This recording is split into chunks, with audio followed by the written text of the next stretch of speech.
Okay, so as of now, I make it 9:30. So hello and welcome to everyone. Thanks again, everyone, for turning up and attending this session. So my name is Max Walkington. I'm the head of data and compliance at BPIF Training. So my background's in training and apprenticeship data and management. So today I'm going to discuss and take you through the apprenticeship levy and how to get the most out of your levy in the current times. So there's a couple of government initiatives at the moment that make now quite an attractive proposition in terms of taking on an apprenticeship and making the most of the funding. So hopefully you can all see the slides that I've got up in front of me, and I'll take you through what we've got planned. Okay, so first of all, it's probably quite important, hopefully quite useful to know who pays what in terms of levy and who can access what different types of funding and what the limits are to that funding. So essentially there's three entry points for funding for an apprenticeship, and that's broken down by SME businesses, non-levy businesses, and levy businesses. So I'll take you through each one of those.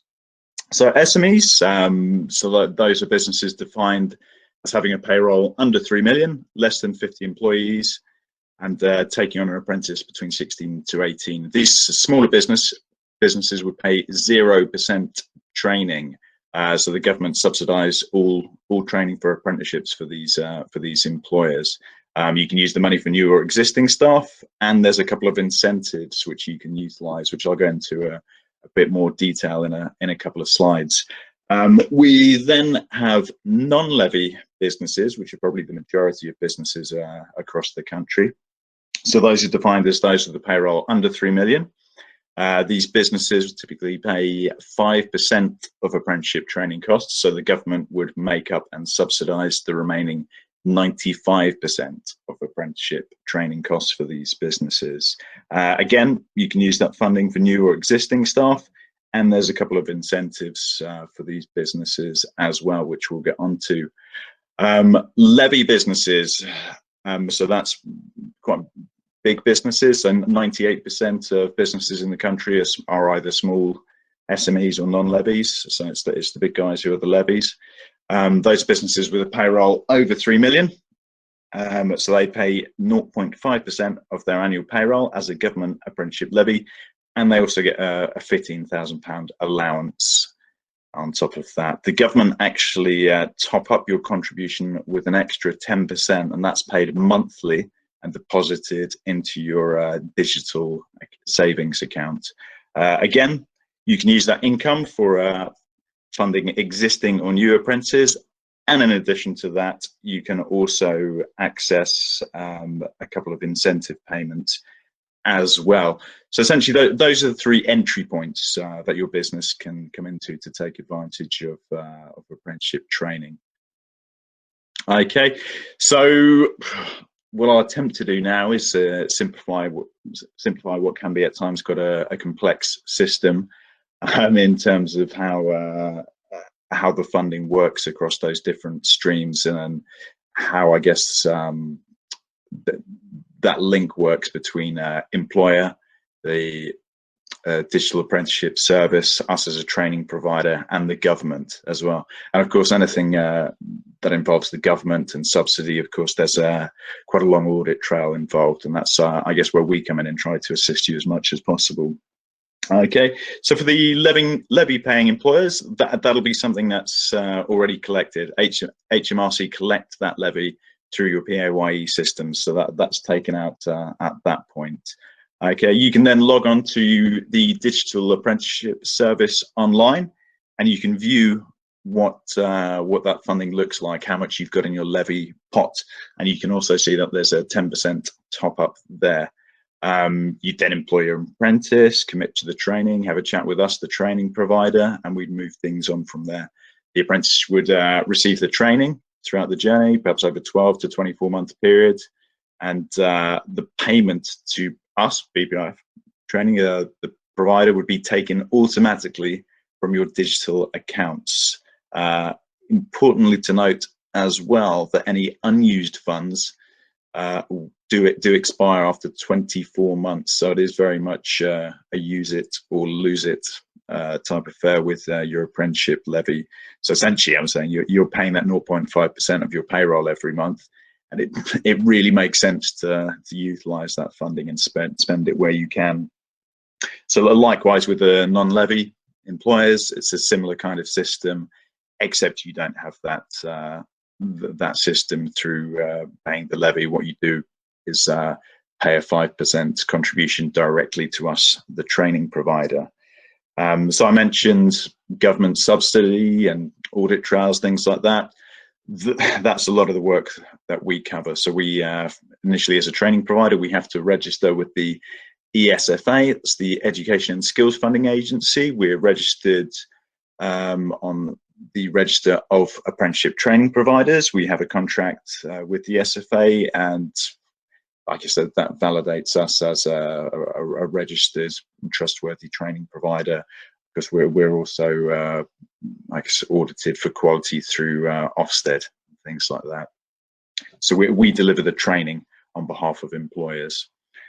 Okay, and then we have a relationship with the SFA, which is subject to scrutiny, audit trail, review, having the right paperwork, giving them assurance rather, that we're delivering a high quality service.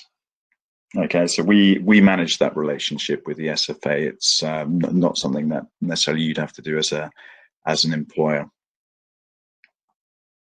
Okay, I mentioned some incentive payments earlier that you can utilize, and these ones go back a bit to, I think, May 2017, when the apprenticeship levy was introduced. So if you take on a 16 to 18-year-old employer, the government will pay £1,000 to employers and a further £1,000 to training providers. That's if you train a 16 to 18-year-old apprentice. Those payments are made at 2 payment points, one after 3 months, and the second half of that payment at 12 months, and that's two £500 in instalments. Likewise, there's a similar payment to disadvantaged young people. So that's those who are 19 to 24-year-old leaving care or with an LHC care plan. Additionally, I think I've mentioned this actually, for small employers, those with fewer than 50 employees, you get the cost of training fully subsidized. What I wanted to mention today and make quite clear is that there's a couple of fairly recent incentive payments, and this is a sort of impact of the COVID world and an attempt to stimulate the economy. So what the government have done is introduced a couple of further incentive payments, and these are in addition to that £1,000 that I mentioned in my previous slide. So these are limited time incentives. You've got till the end of March 2021, so there's not a huge amount of time remaining on this. That was extended originally from the end of December, and then you'll have until the end of April to claim this incentive. So that's saying for all apprentices now, you'll receive some extra funding. So for 16 to 24-year-olds, employers will receive an additional £2,000 payment, and for taking on an apprentice over 25, you'll receive an additional £1,500. Now, there's a couple of caveats to this, to these incentives. One of which is that you must recruit a new employee, so it can't be an existing member of staff. It can't be someone you've made redundant and then take back immediately. They've got to be someone who haven't appeared on your payroll for the previous year.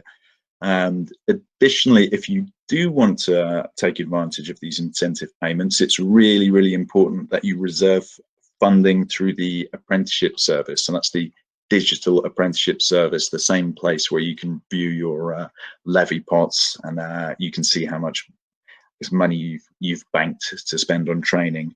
You can take advantage of this incentive regardless of whether or not you're an SME, a non-levy business, or a levy business. So it really makes sense at the moment. There's a lot of I guess financial incentives and benefits to taking on an apprentice right now, in addition to the fact that you can upskill both new and existing staff. Okay. Importantly, so what I try and break down and simplify a bit today is what does that actually mean? How much will it actually cost you to take on an apprentice? So you've seen a couple of slides relating to taking advantage of some incentives. What this means in the real world in terms of how much will be coming out your pot or how much you'll be paying as a contribution is broken down in this table. So we offer I guess a myriad portfolio of apprenticeship standards and qualifications, which are listed on screen. So the print technician level 3, for example, that's got a funding band of up to £12,000. So if you are a levy payer, that will come out of your levy pot on a monthly basis, and that will be, I guess, as I said, sent to us via the Education and Skills Funding Agency. So that's how it's managed between you, the SFA, and us.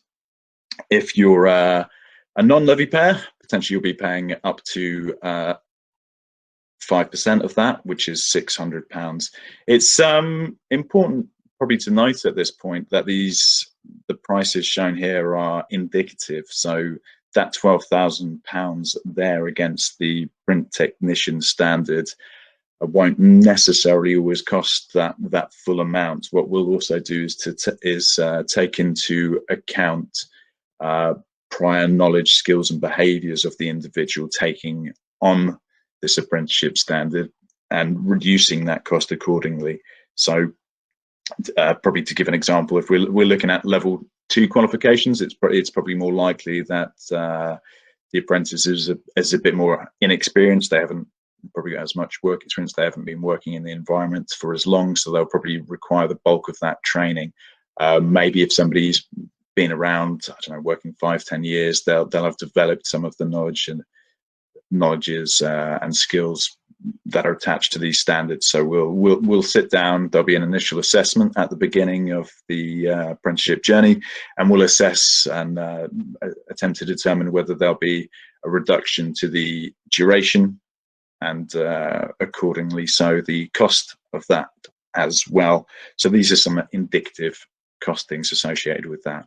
But quite simply, if you're thinking non-levy, you're looking at paying these 5% contributions, and if you're looking at levy, you're looking up to these funding band contributions. But obviously those are distributed across I don't know, potentially the duration shown here. So that 12,000 is divided by 30 installments. We work with non-levy employers a bit differently. We can negotiate, I guess, the installments of payments around the 5% contributions. Hopefully that summary made sense to everyone. I'm kind of rushing through. I'm looking at the time now, so hopefully we've covered that. But I'm going to leave my contact details at the end of this presentation. So if anyone does have any follow-up questions, then of course please do get in touch. There's another thing I really wanted to mention today, and it's quite, I think, an important and useful offer, and that's the fact that you can transfer unused apprenticeship funds to other employers. So I mentioned earlier, it really is a use it or lose it type scenario here. So if you do have,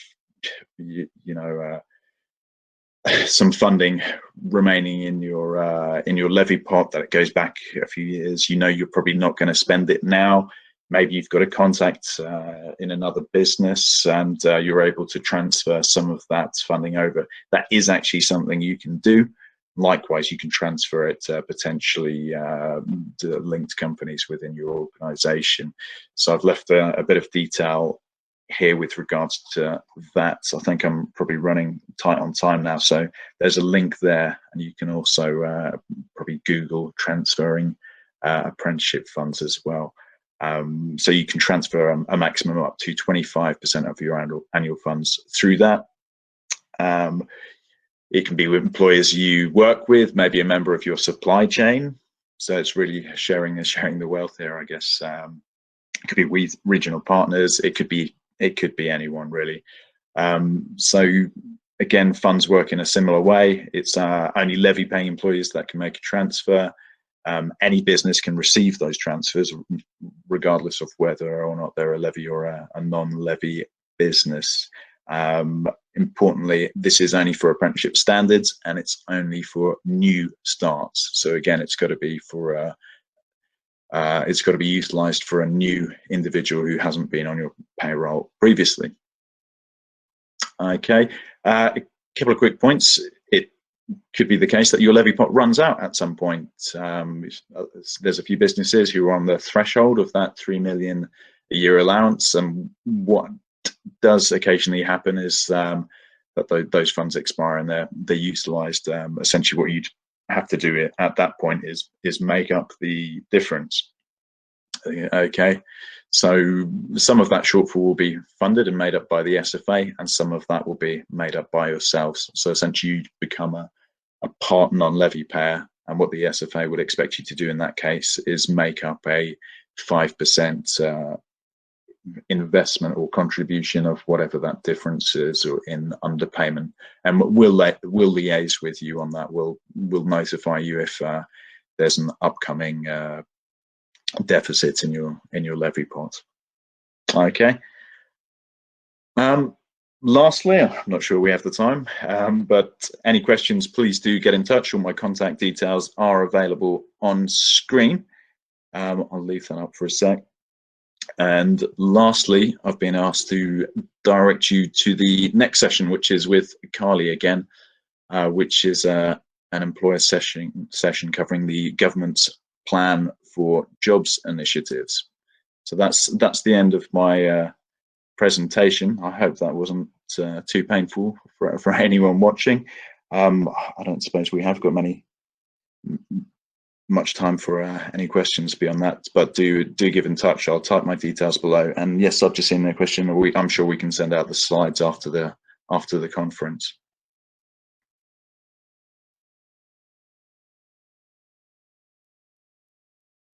Okay, thanks. Good to see a couple of thanks coming through. But yeah, please do get in touch if there is anything else I can help with. Let me just copy and paste my contacts now. Yeah, there we go. That's going into the chat now. Yeah, please do get in touch. It's quite a complicated or complex area to cover in such a short space of time. But yeah, thanks again for popping in, and I hope you enjoy the rest of the day. Otherwise, if there's any questions, if you do want to hang around for a bit in this session, I guess before the next one starts, do drop me a line, and I'll be more than happy to respond to any queries that come through.